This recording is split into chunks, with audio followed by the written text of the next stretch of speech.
sabi? Sa inyong notes, meron po kayo dyan, dagdagan nyo pa ng sulat yan, 2 Peter 3, verse 18, from the New International Version. Ito pang sabi ni Saint Peter. Sino kausap? Mga disciples, mga Christian, mga parte ng church. Ikaw yun. Amen? A church, we always say that, a church is not yung place na pinag-worshipan. Ikaw at ako yun. So you and me, itong kinakausap, itong sinasabi sa iyo. At ang sinasabi sa atin, but grow. Sabi natin, grow.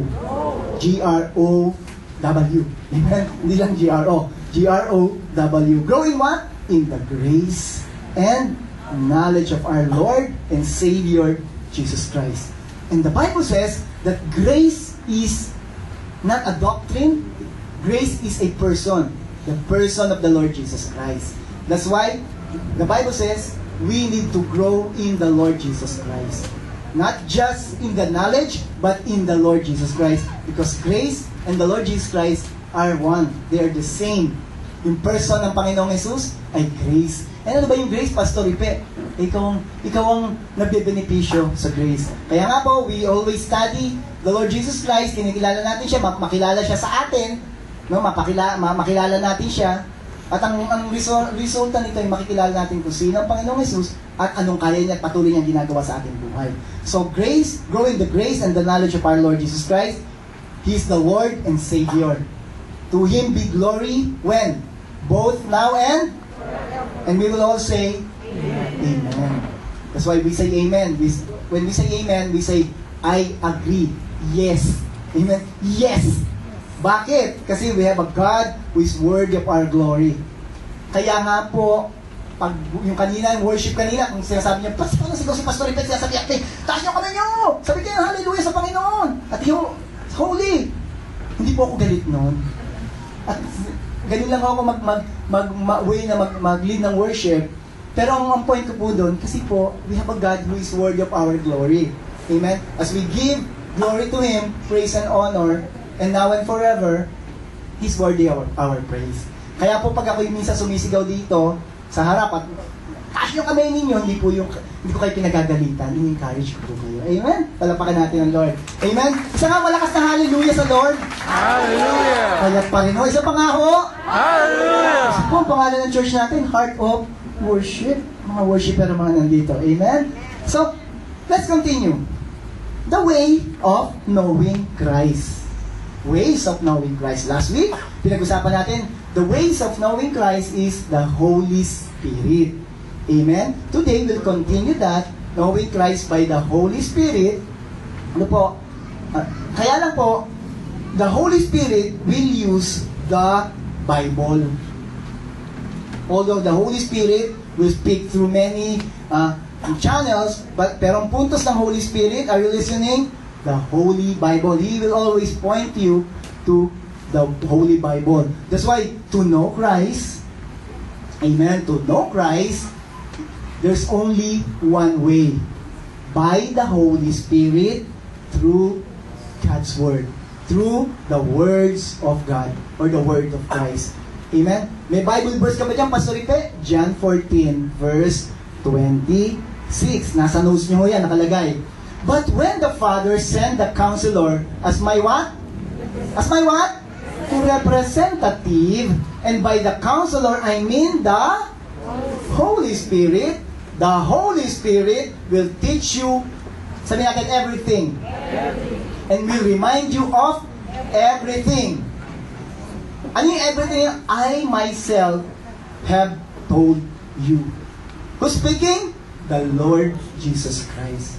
Sabi ni Lord Jesus Christ, alam ko malilimutin kayo, kaya nga, andyan ang Holy Spirit. Kaya nang dumating ang Holy Spirit, sa Acts chapter 2, bumaba po ang Holy Spirit sa church. And that's the end, that's the start of the end times. Pagbaba ng Holy Spirit sa church, hanggang ngayon po, kasama natin ang Holy Spirit. Ang kasama natin ngayon dito, ang banal na Espiritu. Ang kasama mo pag-uwi, Holy Spirit. Ang kasama mo pagpasok sa opisina, Holy Spirit. Ang kasama mo sa pagpapatakbo ng pamilya mo, Holy Spirit. Ang kasama mo sa buhay Kristiyano, Holy Spirit. Kaya malaki po ang role ng Holy Spirit sa atin. At ang sasabihin lang ng Holy Spirit, are you listening? ay yung sinabi ng Panginoong Jesus. Chapter 15, verse 26. Sabi sa verse 26, "But I will send you the Counselor, the Spirit of falsehood." Yung ba sabi dito? The Spirit of truth. And who is the truth? Jesus said, "I'm the way, the truth, and the life." So He's the Spirit of the truth. The Lord, Pastor Ipin, nasan po ba si Lord Jesus Christ ngayon? 2,000 years ago po, si Lord Jesus Christ namatay. Tama? Nung namatay siya, nilibing. Tama po? Nanatili po ba siya sa libingan? Hindi po. Siya po yung nabuhay ng ikatlong araw. Ikatlong araw, nabuhay ang Panginoong Jesus. Hindi po ba? Ayon sa Biblia, at dun sa pagpumunta kayo sa Israel, kung saan nandun yung pinaglibingan ng Panginoon, wala pong nakalibing doon. Alam niyo po, 40 days, nag-stay siya dito sa earth para magturo pa doon sa mga disciples. After 40 days, meron po tinatawag tayong ascension. Sa buong Europe po yung ascension ay holiday. Ewan ko po sa atin, hindi natin, ano po yun, sinaselebrate. Bakit mo alam, Pastor Ipe? Sa embassy, sir, di ba, Ascension Sunday. Sa France, wala pong ano yun, embassy. Alam mo, kailan nangyari yun? 40 days pagkatapos ng Easter Sunday. Nasa na si Lord Jesus Christ ngayon, Pastor Ipe? Andun po, nakaupo sa kanang kamay ng Ama. At dahil nandun siya, physically, resurrected body, alam mo, pinadala niya yung another counselor. Why? Because the Lord Jesus is the counselor nung nandito siya. But after nung siya ngayon nakaupo sa kanang kamay ng Ama, pinadala niya ang Holy Spirit. That's why He said in verse 26, "I will send you the counselor, the Spirit of truth, the Holy Spirit, and He will come to you from the Father." And what He will do? He will tell you all about Jesus. All about me. Amen? Kaya po ang tuturo ng Holy Spirit, if you are listening today, tuturo po ng Holy Spirit ay si Lord Jesus Christ. Hindi niya ituturo ang ibang mga personality. Hindi niya ituturo ang mga early fathers. Hindi niya ituturo ang mami ni Lord Jesus, si Mama Mary. Tuturo niya si Jesus. Meron po ba akong verse? Ayan, John 15:26. But we honor Mary. Amen? We honor Mary, He's full of grace, sabi ng Bible. But, kung siya po ang magiging mediator, hindi po yun pumofocus doon. Pumofocus kay Lord Jesus Christ. Ang nagsasalita rito si Lord Jesus Christ, sabi niya, He will come to you from the Father and will tell all about me. Kaya po napakahalaga. Ito po sabi ni Martin Luther, the Bible is the cradle wherein Christ is laid. So ano ibig sabihin ng cradle? Ang meaning po ng cradle is a structure. It's the structure and foundation. At nakita po yan ni Martin Luther. Si Martin Luther po ay isa pong bishop, isa pong priest dun sa Germany. Amen? But as he yung deepen yung relationship niya sa Lord, nakita niya, nabasa niya yung Book of Romans, sabi niya, wow, salvation pala is not by works. It is by grace alone. And by receiving what Christ did on the cross. Not what yung mga rituals na ginagawa namin. Siya po isang priest. And the rest is history. When he saw that, he saw the Lord Jesus Christ as the source of everything, who finished the work for him. Ano po nangyari? Ito pong declaration niya. Ang Bible, no, ay yung aking nabasa, Book of Romans, at buong 66 books, sabi ni Martin Luther, it is the foundation, no po, wherein Christ is laid. Kaya ang ginagamit po ng Holy Spirit is the Bible. Amen? The Word of God. The Bible is the tool that the Holy Spirit will continue to use to reveal the Lord Jesus Christ to us. And I standing here ngayon, revealing to you the Lord Jesus Christ, the Holy Spirit is using me. I am not the Holy Spirit. Amen? The Holy Spirit is using me and is talking to you right now. Kaya naiintindihan mo yung pinag-uusapan natin kasi kasama natin ang Holy Spirit. The Holy Spirit doesn't change the words of the Scripture. Amen? The words of the Scripture in any way. He doesn't make them become the Word of God. Yung Bible na binubuksan mo, hindi ginagawa ng Holy Spirit na salita ng Diyos yan. Why? No? For they always have been the Word of God. He does, however, change the reader of the Scripture. Sino mga reader ng Scripture? Amen. Amen. Hindi niya binabago yung meaning ng Word of God. At isa lang po ibig sabihin ng Word of God sa atin. Yun sa application natin doon nagkakaiba, kaya tayo po yung nababago. Amen. At hindi po binabago ng Holy Spirit yung salita ng Diyos. Kasi po isa lang po ang salita ni Kristo at ang Biblia. Ang ginagawa ng Holy Spirit, pinapoint ka para ikaw ay magbago. Kaya nga po, lagi ko sinasabi rito, pag nagbabasa kayo ng Bible, huwag nyo ituro yung iba. Turo nyo yung sarili nyo. Baguhin nyo ako, Panginoon. Amen? Yung po mga taga-heart of worship, pag nagbasa ng Bible, hindi iniisip yung kapitbahay, ugali. Diba, lagi natin pinag-uusapan niya, yung asawa niya, yung anak niya. Pag nagbabasa ka ng Bible, focus ka sa'yo. Para sa'yo yung salita niya. Yan po yung sabi ni Wayne Grudem, na binabasa ko po yung libro ngayon. Ang sabi po sa Ephesians 3:4-5 from the New Living Translation, ito po sabi, as I briefly mentioned earlier in this letter, why? Because this is a letter to the church. Ang location nga lang po yung Ephesus. But this is a circular letter. Pwede niyo pong palitan yung pangalan niyan, pwede pong gawin niyang Heart of Worshippers. Chapter 3, verse 3-5. Ikot ako yun. As I briefly mentioned earlier in this letter, God Himself revealed His what? Secret plan to me. Sabi kay Paul, ni-reveal sa kanya yung secret plan ng Lord. As you read what I have written, you will understand what I know about this plan regarding who? Christ. God did not reveal it to previous generations, but now He has revealed it by the Holy Spirit to His holy apostles and prophets. And these holy apostles and prophets, sila po yung ginamit to write the New Testament. Amen? Si Matthew, Mark, Luke. Si Mark, according to tradition, it was the gospel according to Peter na pinasa kay Mark. Matthew, Mark, Luke, and John. The first gospel na naisulat ay yung book of Mark. Amen? And Matthew, ang huling gospel na isulat, Gospel of John. At sumunod, book of Acts, si Luke din po nang sumulat. Sino si Dr. Luke? Doktor po siya. At sa pagsulat niya, may nagtanong sa kanya, nag-research po si Dr. Luke. Marami pong ways na naisulat ang Bible. Pero isa lang po ang naging pamamaraan, ang Holy Spirit. Let's continue.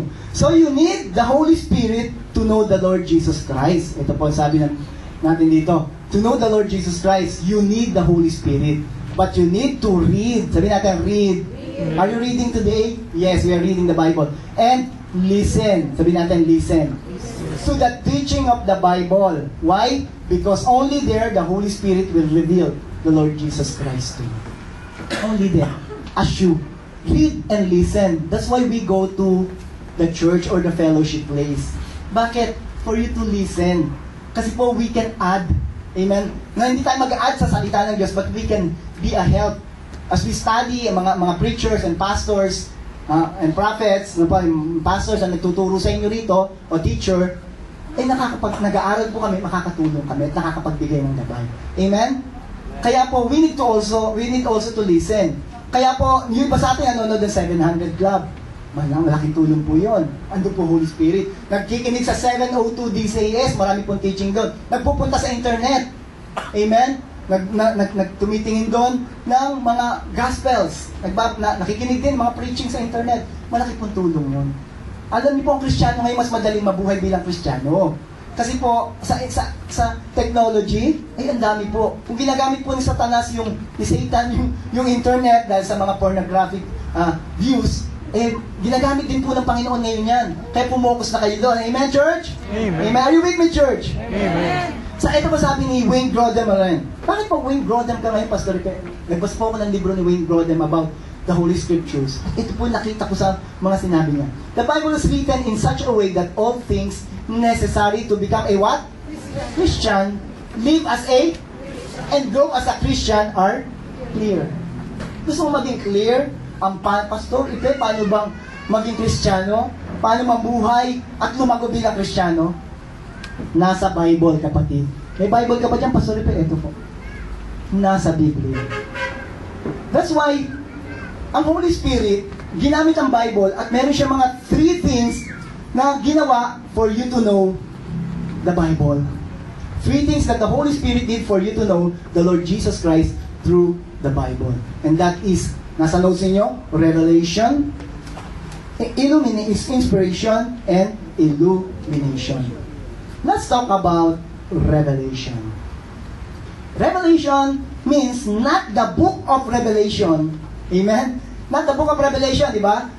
Matthew to Revelation. The last book of the Bible is Revelation. Hindi po yung pinag-usapan natin. That was the revelation, that is the revelation of the last days through John. Ang pinag-usapan natin revelation dito is, it concerns the material or content by which God is disclosed in the Bible. That is the revelation. Amen? And not just in the Bible, but sa paligid natin. So let's continue. There are two kinds of revelation. First is the general and the special. Amen? The general revelation and the special revelation. So let's study the general revelation. When we say general revelation, ano po yun? That contains yung material and paano pinakilala ang Diyos. When we say general revelation, it includes all means. Lahat nagtuturo at tinuturo sa Diyos. It is first through nature. Ito nga po naging problema. Dahil ang nature nagpapakilala na kung sino ang Diyos, ay nangyayari po, nasasamba yung nature. Kaya po yung term na Mother Earth, hindi po term ng Christian yun. Amen? Yun po ay term ng mga, New Age. Mother Earth. Let's love Mother Earth. Ito si Father Son. Amen? So, yun po yung term na paggalang po na ito dapat. Hindi po ako against sa pag-aalaga sa kalikasan. Kaya lang po, meron po mga pinapasok ang ibang na mga katuruan na doctrine about God doon sa mga yon. Pero, I believe, and the Bible says, sa nature, magpapakilala ang Diyos. Ito sabi ng Romans. Are you learning today, church? Romans chapter 1, verse 18. Balikan ko lang yung ating picture. Yung nature parang may Holy Spirit po yun. Yung clouds. Tingnan natin, Romans chapter 1, verse 18-21. From heaven, God shows how angry He is with all the wicked and evil things that sinful people do to crush the truth. They know everything that can be known about God from heavens. Because God has shown it all to them. Sino po nagpakita? Ang Diyos. God's eternal power and character cannot be seen, right? But from the beginning of creation, God has showed what these are like by all He has made. Amen? Tingnan mo yung katabi mo. Yan. Katabi mo, nagpapakilala yan na may Diyos. Amen? That's why, di ba magawa tayo ng Diyos? Amen? Hindi tayo galing sa unggoy. Amen? Gawa. Gusto nyo, kayo na lang. Ako, ayoko. That's why those people don't have any excuse. Kaya pag yung katabi mo, nakikita mo, nagpapakilala yan na may Diyos. Kasi hindi kayang gawin yan ng taong yan, kundi ang Diyos lang ang gumawa. Yung universe, sabi ng mga scientists, there must be someone managing yung universe na yan. Kasi kailangan po ng manager. Hindi yan basta na lang aksidente. Amen? Andiyan na yan. Minsan naisip natin, aksidente yung lahat ng bagay, lumabas na raw yan. Yan po yung Big Bang Theory. That Big Bang Theory is pinabubulanan po ng Bible. Why? Because there is someone gumawa niyan. At yung someone na yan na pinakita rito is God. Amen? He made that. Why? For you to show who He is. And what He can do for you.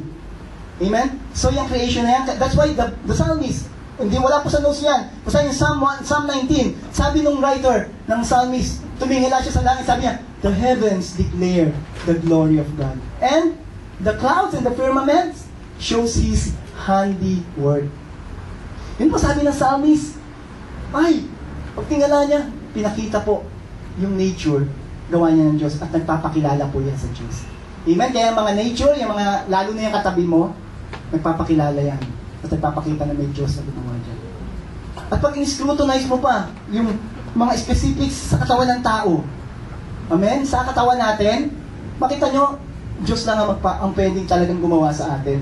Kasi po talaga namang nararapa at yung in place lahat. Amen? Pinag-iisipan ko yung ilong ko kung nakabaliktad na gano'n eh. Pag umulan mo, malulunod ako. Tama po ba?